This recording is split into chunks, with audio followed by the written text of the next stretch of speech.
Hi,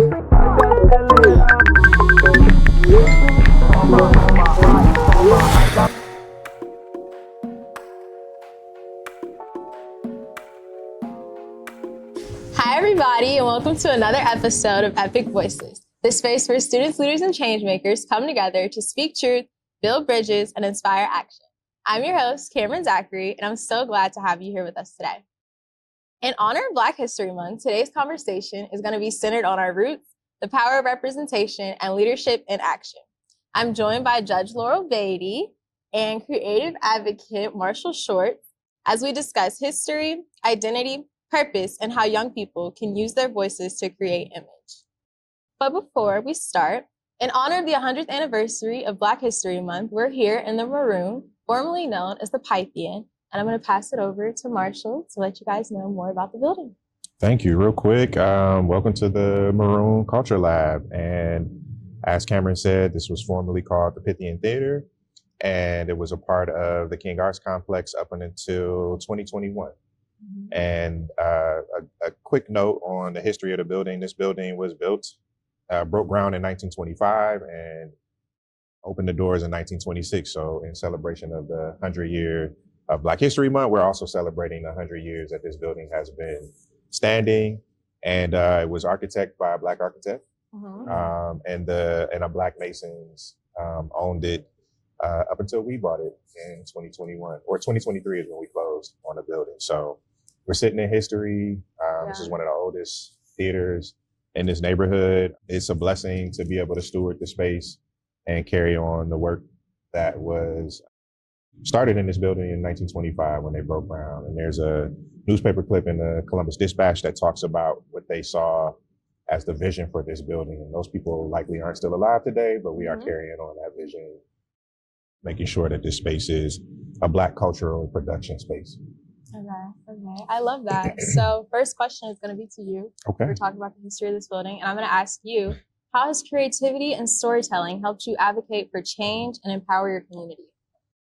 Oh, so I'm a creative, and so it's everything for me. Drawing is how I started conversations when I was a kid. I was kind of shy or to myself, and it made people want to come up to me and talk to me, so then I could engage. But very quickly I learned that it was an opportunity to connect with people and that other people wanted their stories told. So I had a friend in class, maybe 5th grade, who took one of me and another buddy's drawings home, and we just gave it to him like, hey, you can have it. And he brought us like $5 back the next day. He was like, man, everybody on my street loves y'all art. And shout out to Carl and Aaron. And that really opened it up for me. And then like my first official client was like a community choir in Cleveland. I went to Cleveland School of Arts. And, but I very quickly realized like the opportunities that we talked about in a pre-meeting weren't always there for us. Like, folks didn't really know what you could do as an artist. And so, it was risky for particularly a Black kid to go into the arts. And I found graphic design in high school, and I was just pretty determined, and my parents made sure and saw it as a vehicle for me to not escape the hood, so to speak, but to open doors that they couldn't take the risk to go through, right?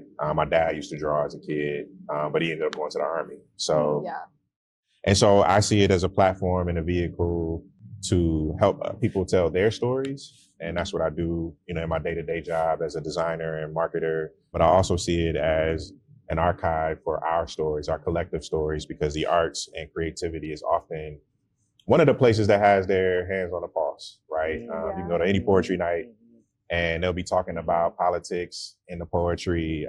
And often that's where in a time where documents and archives are being destroyed from museums, sometimes all we have is music and art that is left to remember by, right? And so it's a very important thing. And it's not just ornamental. It's not just something you put on the wall. It is a way to engage folk, to ask them to a conversation and to take action, right? And artists can be more than artists, right? So I think one thing about you too, Marshall, to your question, Kameron, is that, so many people think that if they want to institute change or something like that, that they have to do something really, really big, and they have to be this big, huge personality that has a really big bank account.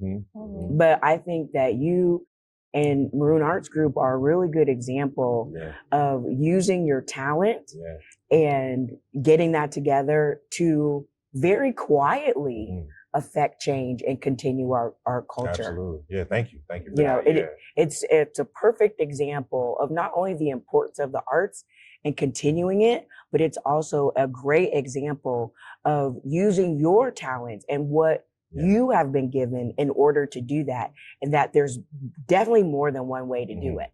Yeah, the tagline for my company, Artfluential, is "We are the stories we tell." And so, we're a young, scrappy organization, volunteer-based, mostly volunteer-run. And so it's important, right, that we get to have a space where we can have sanctuary for folk. So, Yeah, I really do like that. And I feel like it shows like representation that there isn't just like one way to take. Like, I feel like you're making change in arts. Like, we don't see that all the time. And I think that you're showing different avenues that people can take. Thank you. Thank you. And we're all artists in our own way, right? Art is how you approach your craft. That's it. Yeah, love that. Thank you. So my question is for you, my next one. Okay. My question is, what inspired you to pursue a career in law, and how does your identity shape how you lead and serve? Well, it's funny because I grew up around the law, and I joke that I am a lawyer because my family believes in child labor. So what it is was that my grandparents and my great-grandmother came here. My grandparents ran a restaurant called the Novelty Food Bar that was one of two restaurants that Black people could go to in Columbus at the time. And so my father grew up being a busboy or whatever in that restaurant. That enabled him to go to law school. Then when he graduated from law school, you know, there were no opportunities for Black lawyers at that time. So the only choice was to hang out your own shingle. So in turn, my brother and I grew up in law firm, you know, meeting clients, running things to the courthouse. But I think that it taught me a lot about how the law impacts people's everyday lives, you know. And one of the things that I am really a big advocate of is understanding the history of our laws to see how and why they were implemented, to know what worked and what didn't. Because of my family's history, I was fortunate enough to grow up around all of that civil rights and legal history to really see that when I went to law school, to be able to question, honestly, in constitutional law class, because I know what the Constitution says, but also how it has or has not been applied. But that is real for me, not only from what I read in a book, but also from what my grandparents told me. You know, I remember my grandmother saying, you know, we hear about how the freeway system opened up America for our country at the time because, you know, cars were more accessible, and then the freeway system, you could actually travel.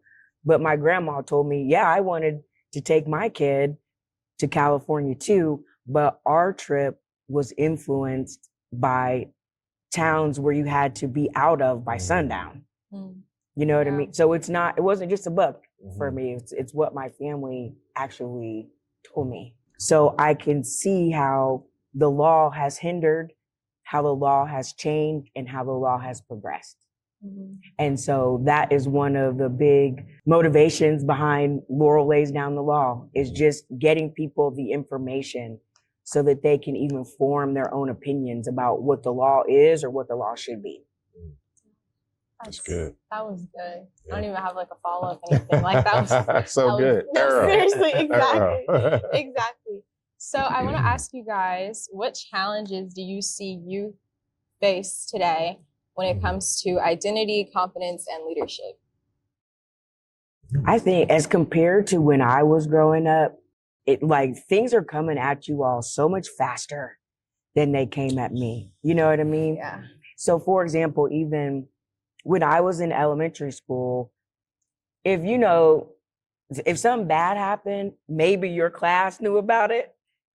The worst that could happen is that the school knew about it. But, with the advent of social media, everyone can know about it. Yeah. And as far as leadership is concerned, in my world, you can do something at 20 that you'll still be paying for at 40. Mm-hmm. And that includes things that you put on social media. And guess what? What? People are surprised by this, but you want to intern with me? Oh, guess where I'm looking first? Your social media. And you know why? Sometimes it's not even necessarily about what's on there, but it's your judgment. Yeah. You see it? Because if you're in a court, you have access to a lot of information and a lot of personal information. So I need to know, even if you come in to intern for free, I need to know that you have the judgment of what you can and can't say. Yeah. You see what I mean? So I think that is a huge difference.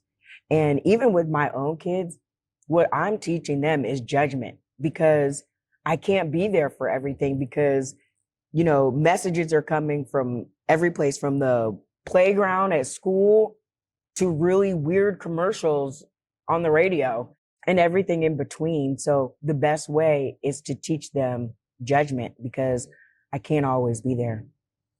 Yeah, I would echo that. And I would say that applies in the media space and media literacy, right? Yeah. I think what you spoke to is a part of media literacy and understanding and comprehending the images that are projected at us constantly. Mm-hmm. I run a branding and design company, so I'm in the advertising space and marketing space, and you would be probably overwhelmed at the amount of ads that you see that you don't even realize on a day-to-day basis, right? Mm-hmm. And that is helping to shape, how we think about ourselves, how you see your peers, how you see the world, Mm-hmm. and that's by design. Mm-hmm. Yeah. And so I think the biggest challenge youth are facing today is that their identities, their worldviews are being shaped by algorithms. Yeah. Right. Yeah, sure. While we have access to information, we don't always have access to tools of analysis and Right. history and community in ways, right? You see less family reunions, less Sunday dinners, less, and so I think hopefully what young people will do, and with older folk too, is get back to building community and space together.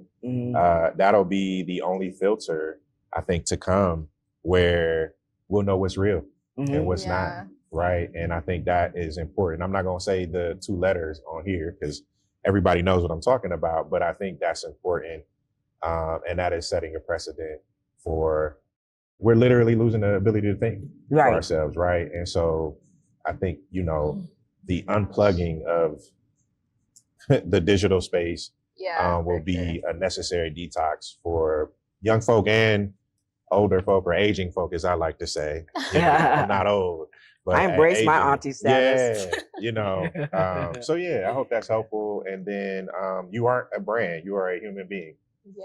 And the world will tell you you're a brand. Mm-hmm. And I get it from a business standpoint, but brand, in the way that we understand it, was a marketplace, has a marketplace connotation, right? A productized connotation. And oftentimes I've pushed away, as somebody who is a certified brand strategist, I try to say, like, keep that separate from who you are as an individual, as a human being, because there is very specific marketplace connotation when you say I'm a brand. Right. There's money tied to that. There's capitalism tied to that. Mm-hmm. And it dehumanizes us in a way when we start to move as if we are a product. Yeah. Mm-hmm. Right. It may make you some money. Yeah. But, the marketplace is tough. You know what I mean? It'll be really harsh on you. And that's why community is important. That's why media literacy is important. That's why separating your humanness and your identity from the brand, so to speak, and what we portray publicly is important. And, to your point, Marshall, I remember back when people read newspapers, Yeah. Columbus had two newspapers, and you had the Columbus Dispatch that was more conservative. And then you had, I think it was called like the Citizen Journal. Oh, wow. Okay. That was more left leaning. Yeah. And so and one was in the morning and one came out in the afternoon. So you still got the same story kind of told two different ways, but you still got both. Yeah. Yeah. And so now in our scrolling culture, you break it down to, you have 3 to 5 seconds for a hook that sometimes has to be outrageous to get people's attention. And then you kind of have the meat of it, which is still not very long.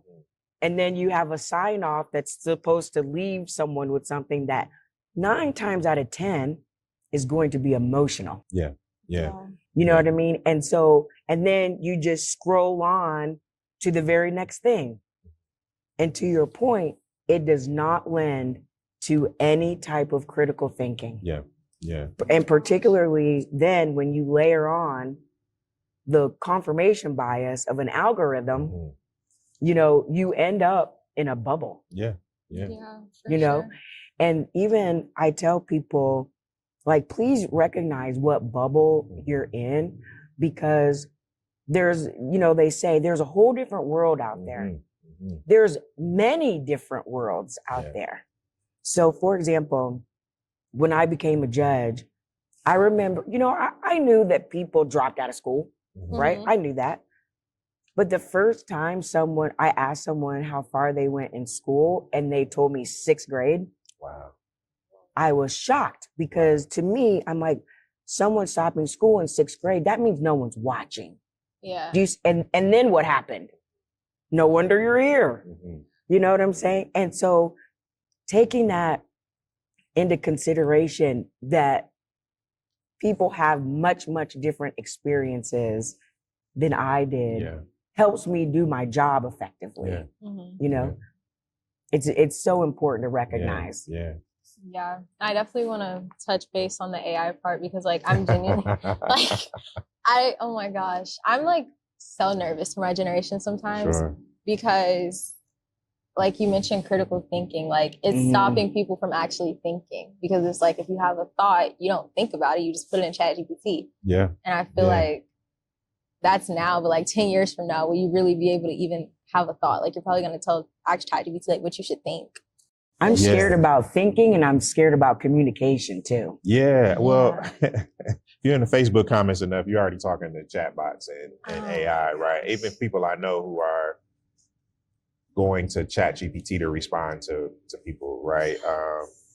AI is a whole episode on its own, but I will say, as a technologist, right, I think we have to be careful when we think about technology, and we can apply this to any technology, the spoon or a fork, right?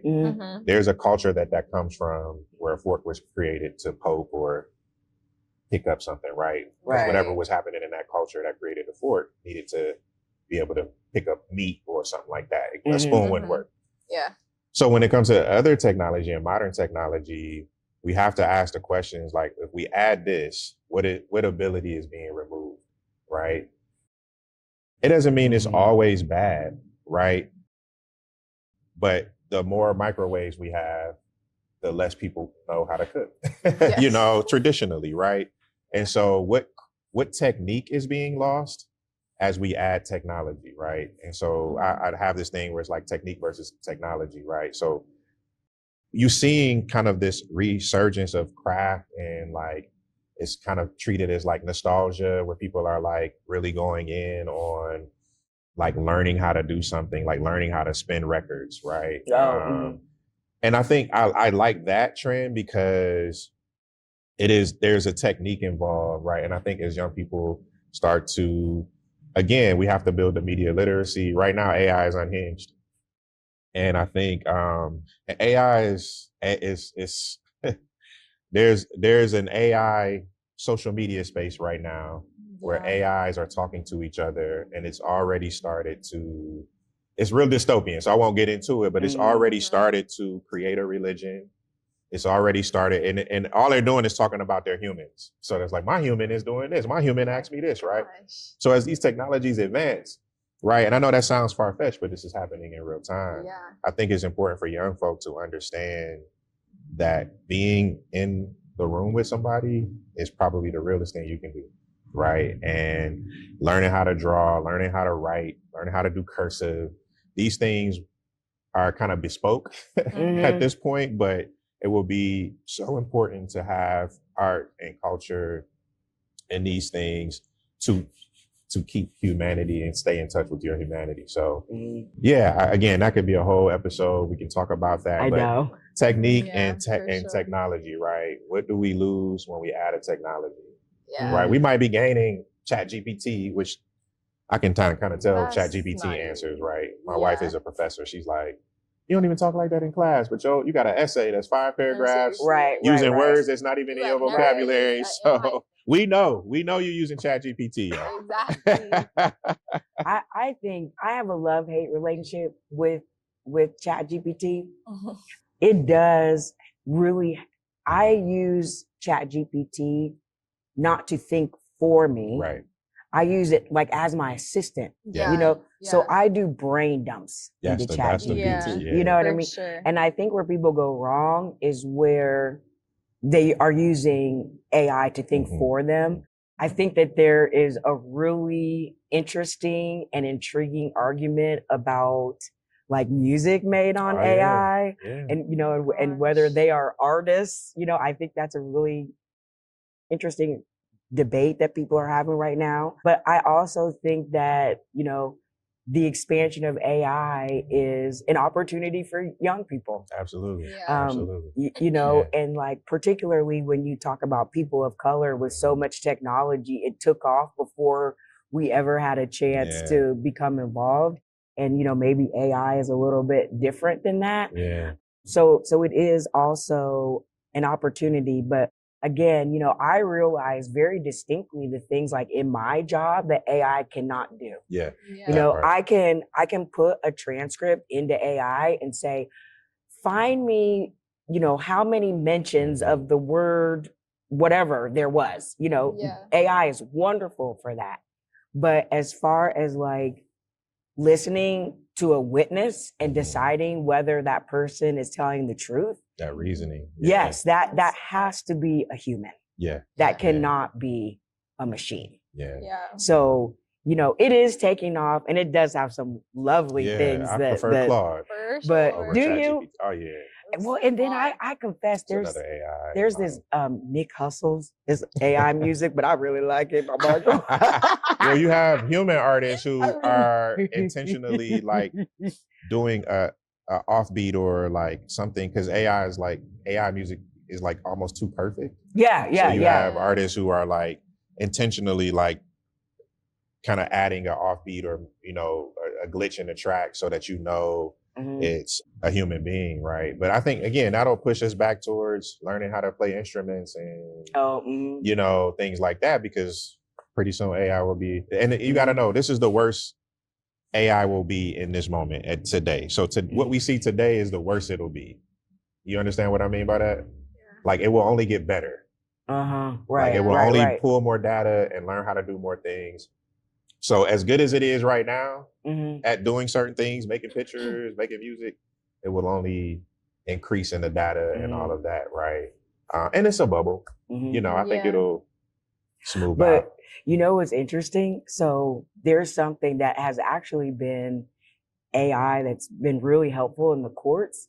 And so there are apps when a family has a contentious relationship, they, you know, put their message in this AI, in this app, and it translates it to the other parent. I needed that app. So you can put it sound really, really mean. And it will translate it. So back to Black history, back to young people. Why do you guys believe that it's important for young people to understand Black history? Not just to say like, oh, it's February, but why do you think it's important for them to actually understand it? Well, one thing I think that is so important for young people to understand is their impact. Because if you go back and look at so many pictures, it's the young people that were out there marching and, you know, out with megaphones and stuff like that. It was the young people. And so to understand that they have a place. Yeah. And then two, I also think it's really important that they prepare themselves for when they're the decision makers. Yeah. You see what I mean? And so that can start when you are really, really young. So for example, you know, like I said, while I joked that it was child labor, I learned so much during those 40 hours a week every summer during high school that my father made me work. You know, I learned a work ethic, but I also, for example, was exposed to workers' compensation law and criminal law and domestic relations law. And looking back, all of those experiences and all of that time that I spent with those Black lawyers all feeds into what I do today. It all feeds into what I do today. And let me tell you, remember, I'm an elected official. Mm-hmm. So I have to run to keep my job every 6 years. And the kindness that I showed people 20 years ago will come back and help me keep my job. So it's looking back at Black history and appreciating young people's place in it, but also appreciating the roots, the seeds that you can bury when you're young that then blossom once you are the decision maker. Yeah. That was so good. Oh my God. That's a clip waiting to happen. Let me see if I can follow that up. Yeah. So I live with a historian and we both share a mentor who opened it up for us. But one of the quotes we used to end every community learning group with is a quote from actually Malcolm X, which is history is best qualified to reward our research and guide our actions. And what that essentially means is history is the study of change over time and space. And we were taught histories at school as dates and times, not this connected tissue that gets us to where we are today. And so I think it's important for young people to be students of history and remain students of history. Black history is American history is world history, right? Because history is a weapon, right? It is a weapon toward our liberation. And I know that's violent language, but I mean that in the sense that it is one of the first things that, you know, authoritarian governments try to remove is history books, right? There's truth to that. And this is why, to connect the thread, this is why critical thinking and analysis is important, because when you understand that history, then, you know, it's a lot harder for you to be fooled by an AI. It's a lot harder for you to be scammed, right? It's a lot harder for somebody to just kind of come in, because at the very least, you know how to ask the right questions, right? So history teaches us to ask the right questions, not to just accept what is being told to us or what is being kind of piecemeal to us, right? It is important that we understand history in a way that is connected to our daily lives, right? So go and talk to your mother. Matter of fact, this Black History Month, go get a camera or your phone, sit down with if your grandmother or parents are still living or a family member, sit down with them and record them and just ask them questions. Where were you born? What was it like when you were growing up? You don't have to go to a history book to learn history, right? And that is the first kind of practice in connecting to history, because then their story will lead you to somebody else and somebody else and somebody else. And when you understand that lineage and the importance of that, then, you know, you're unstoppable. You know? I think too, for me, knowing my family history makes me read history differently. Absolutely. Because I can personalize it. So for example, my mom's name is Rosalind and she's from Virginia. She went to Wilberforce. But what happened was she was related to a white family in their small town. That's the one piece I wish I knew, was like, how was that amicable? But so that got my grandfather a job on the railroad. Oh, wow. That association, his job on the railroad gave him enough money to buy a house and to send his daughter to Wilberforce, right? But knowing that Black women's bodies have been fair game for a lot of people for a long time, I asked my mom, I said, weren't you afraid to get on that train and ride by yourself from Virginia to Ohio? And she said, well, I was okay so long as I stayed in the segregated car. That's my mom. Wow. Yeah. You know what I mean? It just hits differently close, when it's yeah. someone that you know, someone that you love. And the other reason I think that it's so important for us to know our history, particularly now, is because if you know our history, then you will not be fooled by certain laws that may or may not be changing, Yeah. and whether or not they are still necessary. Yeah. You know, if you understand where they came from, why they came about, then you won't fall necessarily for the okie doke that they need to be abolished now. Yeah. You know what I mean? But you have to have that knowledge in order to take that position. Yeah. You know? Yeah. I was into my 30s when I found out my grandmother picked cotton. Really? And she wasn't a slave or a sharecropper, but she, 8th grade education, she would come home from school and go to the field and pick cotton. That's how they made money. Right. And so, and I'm an adult. We used to stay with my grandmother all the time. Right. And so just knowing that history is that from Mississippi, you know, just knowing that history is that close to us, right, puts things in perspective also. That history is, the past and the present are infinitely close. Yeah. Right. And so I think it's important, right? And that helps us to be better creatives, help us to design better solutions for our problems, because we're not trying to do something that was done before, or we're building on something that was done before. This project that we're doing with Maroon Arts Group, we didn't build this building. We're carrying on the work of folks who have done this generations before us, right? Yeah. A lot of people, and then to your point, connecting like family members, right? What was happening in 1926, right? The Harlem Renaissance. So we always think about the Harlem Renaissance as this thing that happened over there, but there was this thing happening right here in Columbus, Ohio, where Black folk were building spaces and building buildings and creating community and thriving in the arts at the same time. So it kind of puts us in a conversation that we don't often think about, because we're getting kind of piecemeal history as dates and times for the purposes of taking a test. You know what I mean? Not for the purposes of living and edification. Right. Yeah. And also, though, back to critical thinking too, though, Marshall. So, for example, we'll see an image of a Native American, you know, with like 2 long braids living in a teepee.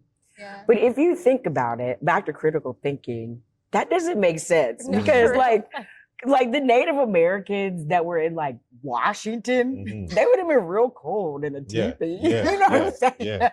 Like, it doesn't make sense that there was this one homogenous Native American culture all across our country. Yeah. But one, if you don't know the history, you have no clue. And then 2, if you don't have critical thinking skills, you fall for that there was just one and everybody looked the same. Yeah. Gosh, it's terrible. But beautiful at the same time, right? Exactly. I like how you guys both emphasize like not being able to be fooled when you understand your history, because like it reminds me of like my sophomore year of high school.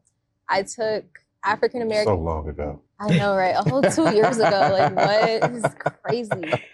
But I took African American history and U.S. history at the same time, and it was like a lot of the things that I learned in African American history were conversations that I had, you know, like with my family at home. So when I was going to U.S. history, I mean, like the kind of person I am, like I was ready to argue with the teacher, like you're not saying the truth, you're not, that's not true. I love it. Of course, it would always end up, you know, spirited debates across. I'm not gonna back down, of course, but it's just good to know that like you won't be able to be fooled no matter like what it is. Like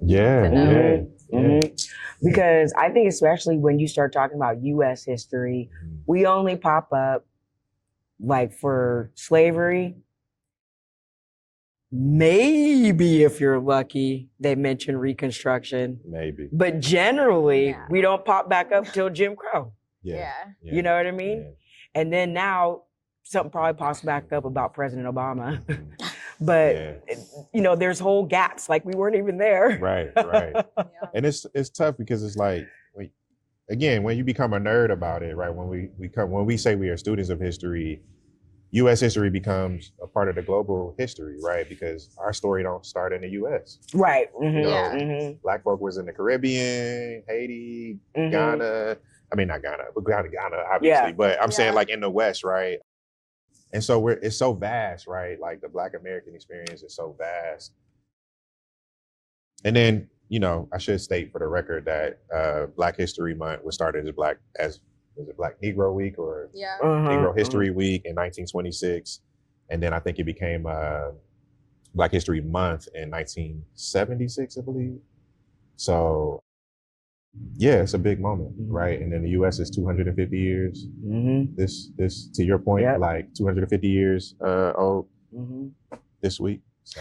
And I think that was also part of why I loved going to an HBCU was I enjoyed learning about our history from an HBCU perspective. I really enjoyed that. And then outside of that, I enjoyed meeting Black people from everywhere. Like, you know, you go to HBCU, there is like every type of Black person that is on the planet. You know, my college experience truly was a different world because every type of Black woman that there was, it was at Spelman College. And so, but that, I really enjoyed that. I loved it. That's why I'm so excited to go to a HBCU because I feel like I've been trapped inside of like a bubble for so long. And granted, I do things outside of school, but essentially like your school community, like that's who you're with for majority of your time. So just being able to know that I'm about to go to school where it's more than 4 Black teachers in the whole building. It's crazy. And here's the other thing too, is that we can sometimes get labeled, you know, the smart Black girl. You know what I'm saying? And then you go to another environment and everybody's a smart Black girl. Exactly. You know? So, but it shows you what you got, you know? Because I don't really know if I was quite aware just how much race and gender impacted my life until it was no longer an issue. Do you see what I mean? You know, until all of that was taken away. It was the opposite for me. Really? I was all Black growing up, all Black everything. I moved to Columbus to go to CCAD, and it was like people touching my hair, and it was like culture shock. It was like, whoa, you know, all of a sudden, like this confidence I had, and you know, Gordon Parks and Langston Hughes, all these Black kind of luminaries I was learning about was like nowhere to be found. Yeah, you know what I mean? I invented code switching. Yeah. I'm joking, Marshall. I was a Thundercat. I was out here like, what is going on? Yeah, I know. I feel like I just lost my train of thought. But well, here's one thing that I do want to mention is that like different schools have such different curriculum and, you know, student populations and cultures and everything that it is really important that we have programs like EPIC that will, it's almost like a centralized location for some education to meet like-minded youth, you know, that are trying to do the same thing. Because, you know, I know in school, leadership isn't necessarily the cool thing sometimes, you know, but you can come to EPIC, you can learn, and you can be around like-minded youth, and then you get to meet people like me and Marshall. Exactly. You know, and we are the ones that bring in history so that you guys know what happened, why it happened. Back to my original point, prepare yourselves to be the decision makers. To be epic. To be epic. But yeah, no, like similar to what you said, how you were all Black everything. I was all Black everything until I was like 10. And then we moved to Columbus. And it was like, oh my gosh. And like you said it was CCAD, so that's college. Like I was in 5th grade, only Black girl. I was about to say, where were you in 5th? Gahanna. Yeah, still. Well, I know Jefferson. Elementary. Oh, okay, because never. We'll talk about that When the off camera's camera. on. We'll talk about that off camera. Exactly. And then middle school was no better, but in 5th grade, I remember my mom put me in Aaron Pink because all my cousins were in Aaron Pink. Hey, shout out to Aaron Pink. Exactly. Shout out Aaron Pink. Shout out Epic. Woo. But Yeah, it just was Yeah. like something that was definitely needed.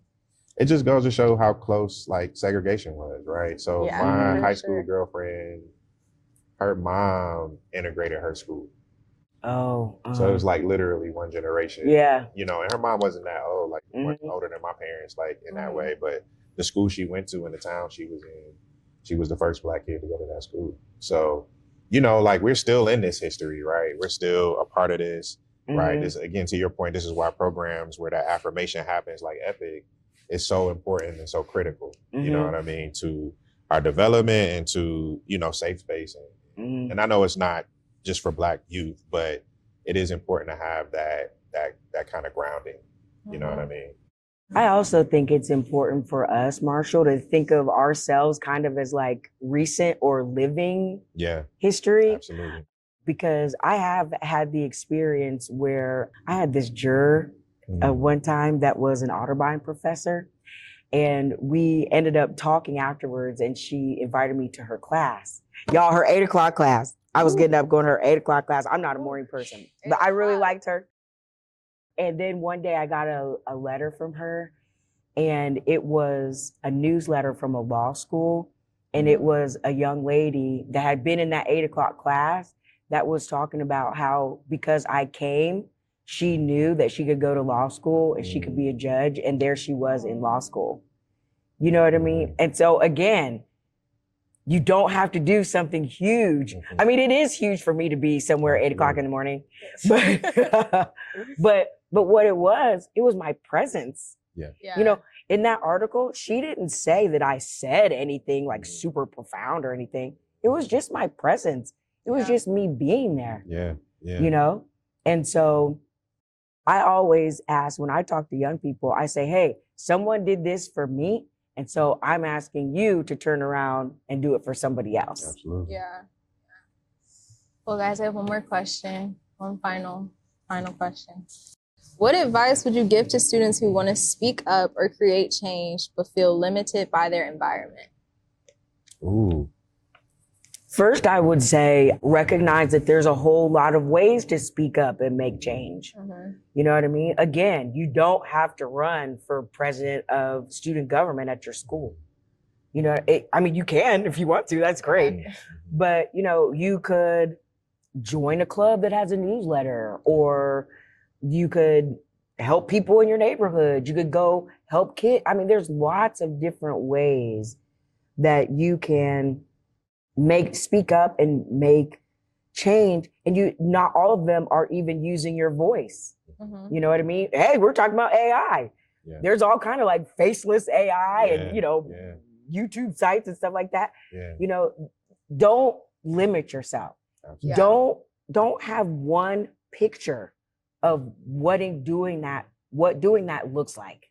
Yeah. You know, and then you step back and you have some self-awareness and know, you know, what is it that I'm good at? Okay. So for me, look, I can talk all day, every day, right? And I can explain anything to anybody, right? Yeah. So it's not a good use of my talents then to go design something like Marshall. Yeah. You know what I'm saying? I know what my talents are. Marshall knows what his talents are. And the best idea is for us to know what each other's talents are and then combine them. Yeah. You know what I mean? And that doesn't mean that it has to be something big. And it doesn't mean that it's something that you have to do by yourself either. Yeah. You know? Yeah. Look, my video series, if you go back to the first videos, girl, they're bad. They're so bad. But you know what? I was just a person that saw how much misinformation was out there, and I picked up my phone. That's all it was. And then along the way, like, I think I ran into Marshall one time. Was like, Marshall, how can I make those videos better? And he's like, do this, do that, you know? And my video series is just me, my phone, and the desire to want to make it happen. Yeah. You know, it doesn't have to be something huge where you're going to like change the entire policy of your school district or something like that. That's not what it has to be. No, I would just echo that. Start small. be the change first and foremost, but I would say find your people. Mhm. So educate yourself on the change you seek to. Obviously, if you see an injustice, you want to speak up. Yeah. But protest isn't the actual change, right? Protest is a tactic to bring awareness to that change that needs to be made. Yeah. The actions after protests are really what kind of produce the change. Mhm. And that doesn't happen alone. So Yeah. organize your friends, find like-minded folk who want to see that change as well. And that might be a little harder to do. And that together, you have a much better chance, as Judge Beatty said, to enact change, right? Because somebody else is going to have a strength that you don't, right? I'm leery of anybody who is out here like by themselves saying they changing the world. And there's a lot of folk who are profiting from being these sort of figureheads. And I get a lot of people always ask me, you know, what you think about so-and-so? And I'm like, where are they people? Yeah. You know what I mean? Like, who are their people? Who is around them? Where is accountability happening? Because only people that can keep you accountable is people that you know, right? And so when I see somebody who seems to be for the right thing, but they don't ever seem to have people, they don't ever seem to be in community with folk, right? Yeah. They're on every podcast, but they're not with the people, right? Right. And so I think it's important that knowing that change doesn't happen through one person, it happens through the collective. Yeah. And finding your people, but study. Know what you're trying to, know what you're up against. Yeah. Know what that injustice is. Of course, there are moments where it's like, it's right to speak up in that moment. It's necessary to speak up to that injustice, but realize what you're up against first. You know what I mean? And I think, what's the saying? If you want to go fast, go alone. If you want to go far, go together, or something like that. I'm probably butchering that, but that's true, right? So organize your friends and yeah. And you know what? Okay, I promise this is my last answer. But extended clips. But talking about effectuating change, like I think a really good example is Malcolm X and Martin Luther King. Because I don't think that while, you know, where our situation right now is perfect, we wouldn't be here without both of them. Yeah. And if you just were relying maybe upon your class at school, you will probably see like some Black people at some lunch counters, the March on Washington, and maybe Malcolm X with the by any means necessary picture, right? Yeah. But when you truly study the history of it, you see that they were two men with somewhat of different ideas, but the same goal. They were two men that used very different tactics. They used different language. They were in different rooms. But again, we needed both of them. And it's not until you study that history that you can realize those things and apply it to the change that you want to make right now. Yeah. And Black women undergird both of those movements. Those movements don't happen without Black women. Martin Luther King he was a part of SCLC. Malcolm X was a part of Nation of Islam and then had his own organization. So they weren't doing these things alone. We know them, we know their names, but they had a lot of people that they were working with. You know what I mean? And so just keep that in mind when we think about these figures. Like you don't get Martin Luther King without Ella Baker. Right. Who was telling students like, who was organizing students, right? That were your age. And then also think about how old Martin Luther King was when he started all of his work. 15. You know, I mean, he wasn't, you know, some 50, 60-year-old guy. Yeah. You know, he was a young person. Like 20 something, you know what I mean? Like he went to college at like 16 years old. So he's pretty much a genius.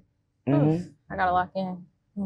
You all right. You listen, you got a bright future because the way you was kind of started that podcast, I was like, yo, I couldn't even remember that. So, yeah, you're gonna be all right. Thanks so much.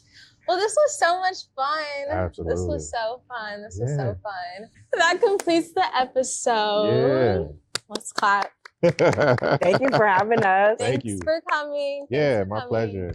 If you enjoyed this episode, make sure you follow the Epic socials. We are Epic You. He is .epic and she is .epic. And you guys want to plug your socials? I am at Judge Laurel on Instagram, and my hashtag for my legal video series is Hashtag Laurel lays down the law. Love it. Check her out.